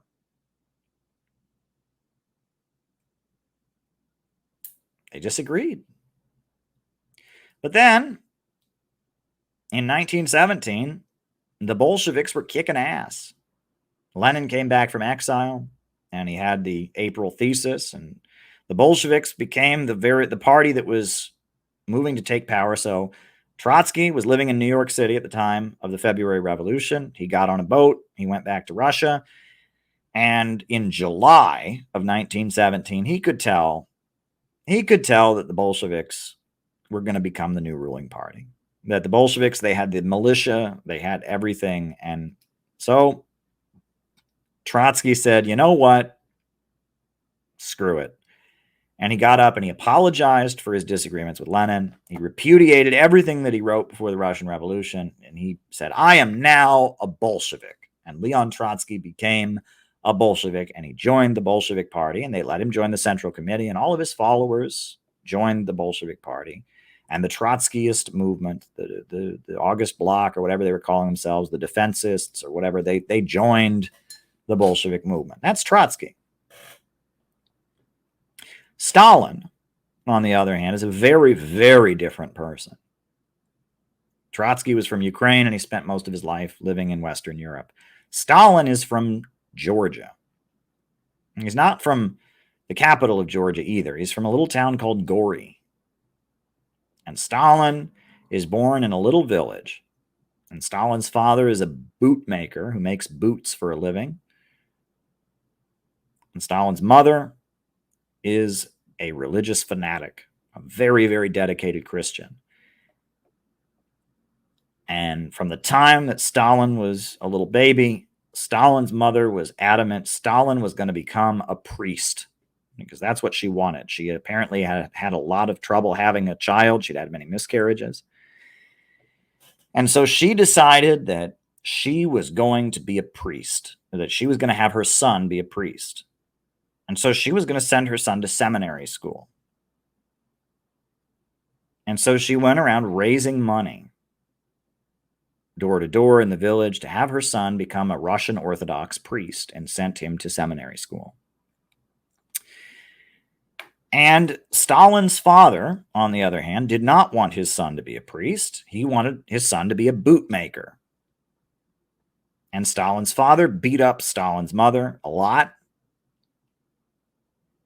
And Stalin's father was frequently, he didn't really live with the mother. They separated. Stalin's father was an alcoholic. And Stalin was a little child. And frequently, Stalin's father would kidnap Stalin and take him back to his home and try to get him to be a bootmaker. And then the mother would go and kidnap him back to her home and try to get him to be a Russian Orthodox priest. And this went on throughout Stalin's childhood. Can you imagine how confusing that would be for a little boy, right? One day, dad is taking him to go live with him, and now you're a bootmaker. And then the next day, mom is taking him back. No, you're going to be a priest. Well, long story short, Stalin ends up going to seminary school. And he's in seminary school, and he's Georgian. He has a Georgian accent, and he's very clearly not a Russian. He is from one of the other nationalities. He's Georgian. And so he's kind of looked down on for that, right? He's got an accent. He's speaking a dialect, right? He's not speaking exactly the same as the other people at the school. And so he's kind of looked at as, like a poor kid, a troublemaker or whatever. And Stalin is a brilliant organizer. And one of the rules they had at the seminary school is that you can only read religious books. You can only read books about religion. But Stalin, the bad boy, he went to the local village and he found a bookstore that sold the writings of Victor Hugo, that sold action-adventure stories. And so he made a deal with the local bookshop to give him a copy of every book they had, give him a subscription. So every book they got, he would get. And he sold the books to the other boys at the seminary school. And he made lots of money doing it. He ran a book smuggling ring. Stalin was an organizer. He ran this book smuggling ring among the younger boys. And Stalin was always getting caught. at school, and he was put in solitary confinement. That's how they would punish him, is they put him in a solitary confinement cell, like in prison, right? But in seminary school, that was the main form of punishment they used, right? Is that, if you were being bad, they'd lock you in a room, and the idea was that you would, pray in there and see the errors of your ways. And so Stalin was constantly getting punished, and he's running this book smuggling ring. And he frequently goes to the village, and in the village, he meets Marxists. They give him copies of Marxist books and communist books, and, he's learning all about communism. And he's also, getting in trouble at school. And so finally, his mother is furious with him, and she says, "You know what? You're done. I'm not paying for you to go to seminary school anymore. Not paying for you to go to seminary school anymore if you're going to keep screwing around and getting in trouble and getting bad grades and getting in trouble." And so his mother cuts him off. So Stalin is out of seminary school. He's a seminary school dropout. However, Stalin knows how to read and write, which puts him ahead of most of the people in the Russian Empire at that time. The bulk of the population cannot read and write. Well, Stalin can read and write. And so Stalin can get jobs and support himself that other people can't get. He's got a very, very important skill. He can read and write. And Stalin also has met the Marxist movement. And so Stalin gets involved in organizing labor unions. And Stalin becomes a labor organizer. And he's the leader of various strikes and protests. The oil workers go on strike in Azerbaijan. Stalin is organizing them. He's bringing Muslim workers and Christian workers together to go on strike for better conditions. Stalin is organizing steel workers and metal workers. Stalin is a dynamic organizer. And one thing that he does is he organizes bank robberies. And the Bolsheviks go and they rob banks in order to make money, in order to raise money for their movement. They go and they rob banks. Well, Stalin organizes bank robberies. And Stalin is, he goes to prison a lot. He's frequently getting arrested for his work, but he's very popular with the other prisoners. He's a very good speaker. He can get along with anybody. He's a man's man, right? There's a story that he gets sent into exile, right? That's one thing they used to do to revolutionaries. And they took Stalin and a bunch of other organizers and they sent them out to Siberia, to a village in Siberia. So they put them in Siberia. And they were out in the middle of Siberia, and they're like, "Oh my God, what are we going to do? We're here in the middle of nowhere in Siberia." Well, Stalin goes to the local village, and he makes friends with the local Siberians, and they elected him head of the hunting club. And Stalin becomes the head of the hunting club in the Siberian village. Stalin can get along with anybody. He's a people person. He's got real people skills. He just knows how to get along with people, and he's a brilliant organizer. And I quote this book by Simon Sebag-Montefiore, this book, Young Stalin. I quote it frequently because people notice that in Stalin's preaching, there's a very religious undertone to what he preaches, right? He frequently references the Bible and biblical analogies, and there's kind of a religious undertone in his preaching. And that people notice that, and they say, well, he went to a seminary school. And in fact, it's true. Stalin learned everything he learned from seminary school. That's how he learned to read and write. That's how he learned world history. That's how he learned everything. So his foundation for being a communist was his Christian background. And Stalin moves up the ranks of the Bolshevik Party, and he becomes an important leader of the Bolsheviks, but he earns it. So at the time, there were two ranks, basically, in the Bolshevik Party. There were the people like Lenin and Trotsky and Zinoviev and Bukharin, who were the rich guys, the students, the rich guys who wrote all the books. And then there were working class people who formed labor unions, right? And that Lenin had this whole strategy of you find the agitators and you give them money so that they can go out and agitate. And that, so there were rank and file workers who formed labor unions and led strikes, and they took directions from the rich guys, the students, intellectuals who wrote all the books, and a lot of them were in exile. But Stalin was both. Stalin was from a village. Stalin had worked in many factories, but Stalin could also read and write, and he was both. And that was the brilliance of Stalin, is that he was both a smart guy who could read and write, and he was a labor union organizer. And he was the linchpin between the two. And so Lenin and Bukharin and Zinoviev and all the guys writing the books at the top and developing the great strategy, and your average working class person on the shop floor doing the organizing and handing out the leaflets and leading strikes and protests, Stalin is in the middle. And that was the importance of Stalin, is that he was the linchpin. The Bolsheviks had two newspapers. The first newspaper they had was the Theoretical Journal, that it was illegal to possess. Right? It was hidden and it was smuggled into the country, and if you got caught with it, you could get arrested. It was called Spark, Iskra. And it was where all the essays about Marxism and communist theory were. But there was another publication called Pravda, which means truth. And it was a daily newspaper that the Bolsheviks handed out that was full of letters. Workers complaining about conditions in their factory, complaining about what life was like, and it was worker correspondence. Stalin was the editor of Pravda, the daily newspaper full of working class correspondence. Stalin was a mass organizer, and he went to seminary school, and he was from Georgia, rural area, small village. Trotsky was a wealthy intellectual who spent most of his life in Britain, France, and Germany.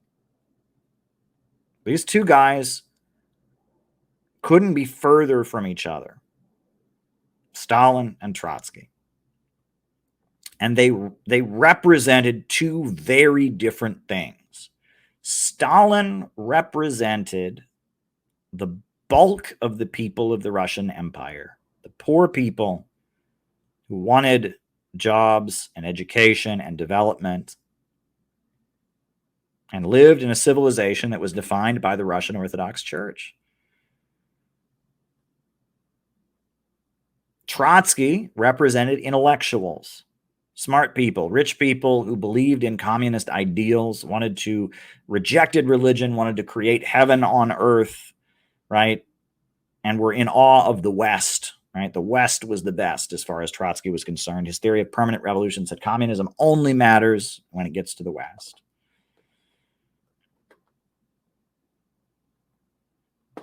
They were polar opposites, but they were in the same party. They were in the Bolshevik Party. And when Lenin died, they disagreed with each other. And they separated from each other, obviously. Stalin eventually became the leader of the Soviet Union. Trotsky went into exile. And Trotsky became the leader of Trotskyism, which eventually, turned against the Soviet Union and became a vehicle for destabilizing the Soviet Union. In fact, many of the neoconservatives were once Trotskyites. Trotskyism became the basis of left anti-communism.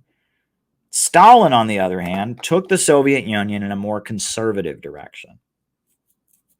After Lenin died, Stalin put Lenin's body in a mausoleum. Stalin mobilized the population to build up with 5-year plans. Trotsky and the other leaders had promoted free love. Stalin, on the other hand, promoted the Soviet family. He outlawed abortion. He outlawed homosexuality. Stalin brought back the Russian Orthodox Church. And Stalin was the Soviet Union was a weird hybrid. You had the very, very radical left-wing modern ideas of the Bolsheviks, and then you had the deeply, deeply conservative Russian peasantry. And the Soviet Union was a hybrid of the two. On the one hand, women were engineers, women were leaders of the military. But on the other hand, homosexuality, forget it. Abortion, forget it. right? Later in the 60s, abortion became legal, but during the Stalin years, there was no abortion, right? There was loyalty to the homeland, there was nationalism, and the main thing that Stalin went around doing was encouraging people to work hard, giving people awards. They had Stakhanovism, which was, it was you worked really, really hard. If you worked harder than anybody else, you got a medal, a special award, and a cash bonus for working really, really hard. And as they were mobilizing the country to build itself up with 5-year economic plans, the people who worked the hardest, the people who put in the most extra hours at the steel mill, or the women who had more than 10 children, if you worked hard, you got a medal. You got honored. And Stalin's job as the head of the Soviet Union was to go around visiting people's factories, visiting people's workplaces, and giving people awards all the time. Stalin and his method was very much, it was almost like, imagine that the Soviet Union was a giant corporation and he was the CEO. And his job was to motivate everyone to work really, really hard, to be as productive as they possibly could, to raise the country up. And they did it. The 5-year economic plans were something the whole world had never seen. They raised the whole country up from poverty. They industrialized rapidly. They increased living standards. I mean, it was utterly amazing what the Soviet Union accomplished.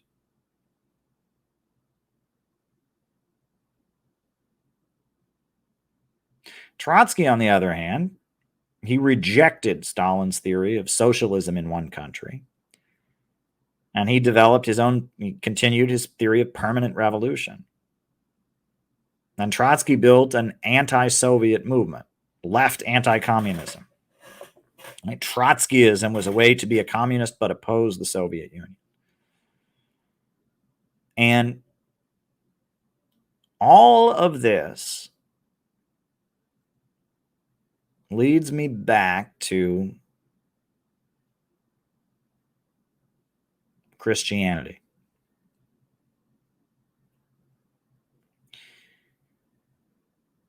Because, as I said earlier, there are many people in Russia, it's certainly not the official position, but there are many people in Russia who believe that Stalin was a Christian.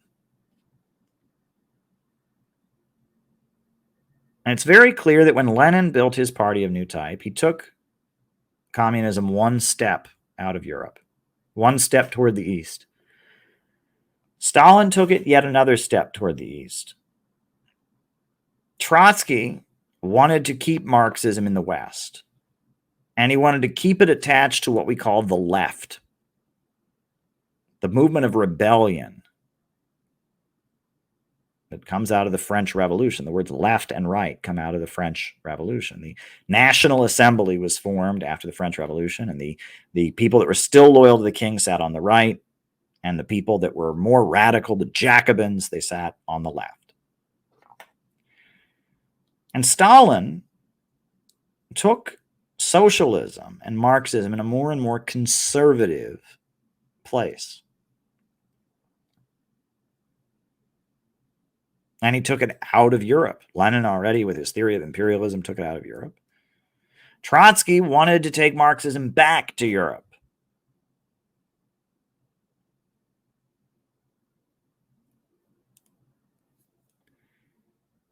Stalin saw socialism as a way of bringing order to the world, of rationally controlling the means of production so that countries could rise up from poverty with 5-year economic plans, build more prosperity, eventually lead to that stateless, classless world of vast abundance. For Stalin, socialism was about order. For Trotsky, socialism was about chaos. For Trotsky, socialism was about the rebellion, about tearing things down.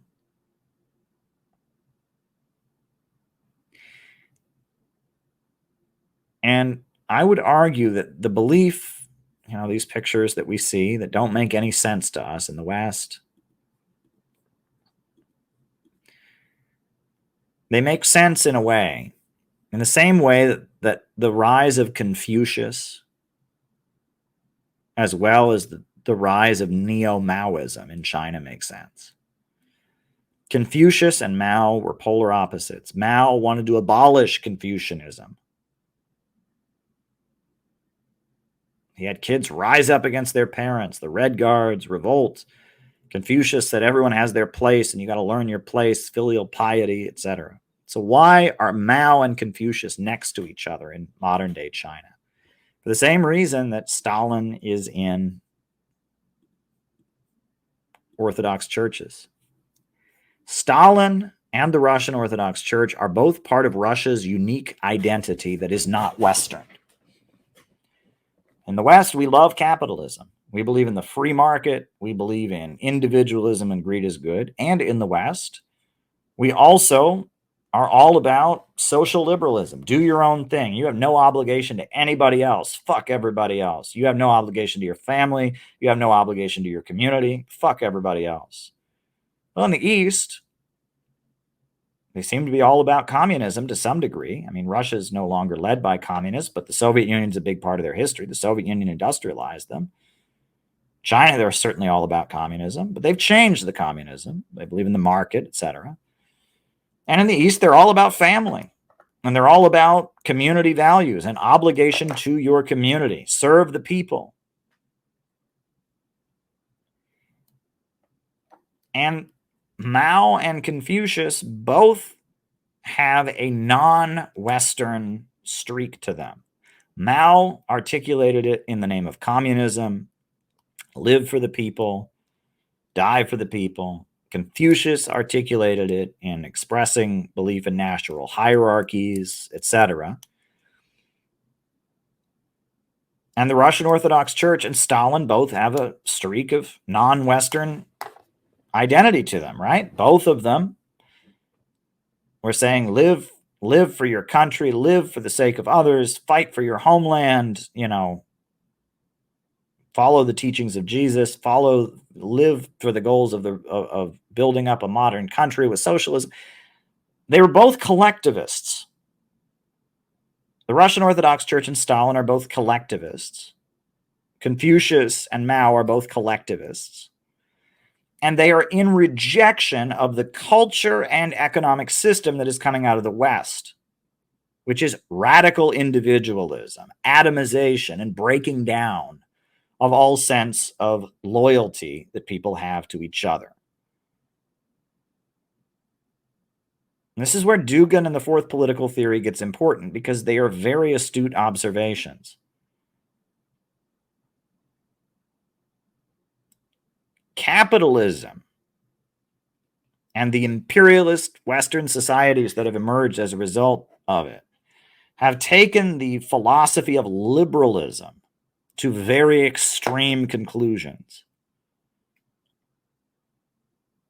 Liberalism is the philosophy that celebrates the individual rights, freedom of speech, freedom of religion. And in the West, liberalism is the ideology. Liberalism says that the individual comes above all else. And on the right, they emphasize economic liberalism. On the left, they emphasize social liberalism. On the right, they say, we have no obligation to give you health care. You're on your own, buddy. We have no obligation to pay you a minimum wage. You're on your own. You're on your own. No, free market. And on the left, they say, do whatever you want. Gay marriage, use drugs, abortion, whatever. Believe whatever you want. Do whatever you want. You're on your own, you have no obligation to your family, your community. Think whatever you want. Everything's okay. There are two versions of the same ideology, which is atomization. There's economic atomization on the right. There's social atomization on the left, but they're both breaking down any sense of community, isolating people from each other. Right? That is the Western way. And it's not working out too well. Psychologically, it's not working out too well. Economically, this is where the West is at. And in the East, there's an understanding, okay, The Soviet Union and communism didn't effectively defeat the West, right? The old Soviet style of communism didn't defeat the West, but something's got to counter it. And we want to revive our values against the West, and we want to protect our economies and have economic development and not be controlled by these Western corporations. And we want to have a collective vision for advancing our societies. And so we have to break out of the West. That's what we got to do. And so we need to tap into values of collectivism, values of tradition that hold us together so that we can resist the West and we can build ourselves up. And that's why in Russia, you see hammers and sickles and Russian Orthodox Christian symbols side by side.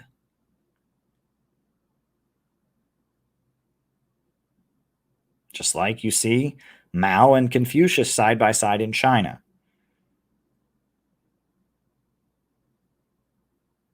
That we are in a period where the extreme liberal atomization of the West is deteriorating. But this takes me back to the Roman Empire. Because the economic model of Western capitalism, or imperialism as it's developed into, is very much the ancient Roman model. And that model is controlling the trade routes, holding back economic development, and using your big military to dominate global trade. That is the model upon which the British Empire and now the Atlanticist international financial system, the British financial system that dominates the United States, runs the world. And that model is unsustainable. It's unsustainable because it believes in reducing human beings to an animalistic state. It views human beings as animals. It says that human beings are like rats in a maze, fleeing pain and pursuing pleasure. It wants to control us with bread and circuses, gladiatorial shows.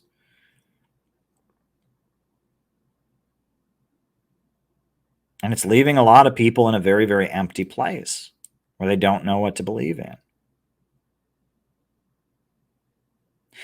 But yet the overwhelming majority of us are proletarians, wage workers, men of no property. And they look at us with contempt as the breeder class. And they're desperate to stop us from having children. They blame the problems of their system on overpopulation.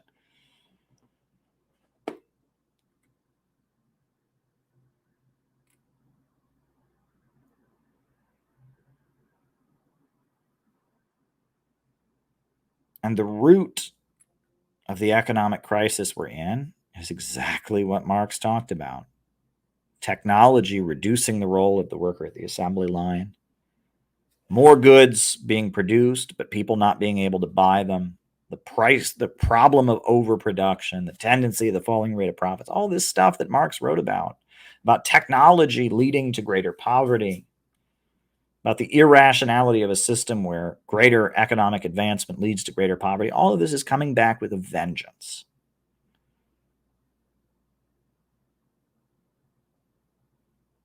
And in this strange new world that we live in, where we're watching the irrationality of the capitalist mode of production, where profit defines production, play out amid the cultural and social decay of radical liberalism, communism and Christianity, while they may have seemed like enemies in the 20th century, they seem to be oddly matched. They both believe that one should live for a higher purpose, that one should sacrifice for others. They both seek to build a mass movement of people who give the whole of their lives to sacrifice for a greater cause. They both seek to destroy empires. They both seek to break down the radical individualism. Love your neighbor as yourself. Think about that. Sigmund Freud mocked that phrase because he said it's impossible. How could you ever care as much about your neighbor as you care about yourself? It's not possible. You cannot go into your neighbor's brain. You cannot have your neighbor's body. How could you possibly ever love your neighbor as yourself? What's the point? You can't, but you should try. You should try. And that the whole struggle of human beings is to try to be Christ-like, to try to love your neighbor as yourself, to try to live for the sake of others. And both communism and Christianity say that if we can defeat the dark forces that rule the world today, we can build the Garden of Eden again. We can build a world of abundance.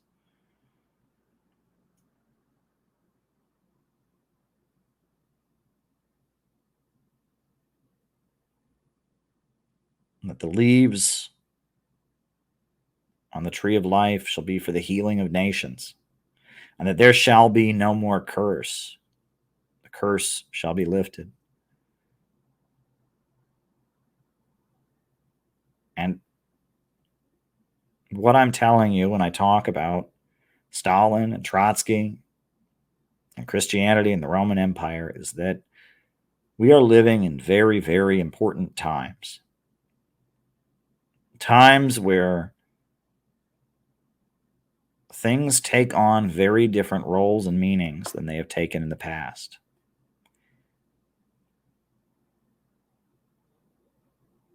And what I'm telling you is that we're very lucky to be alive in these times, because we are going to do things that generations before have only dreamed of, and that we have a huge amount of responsibility. I believe we were brought into these times for a reason,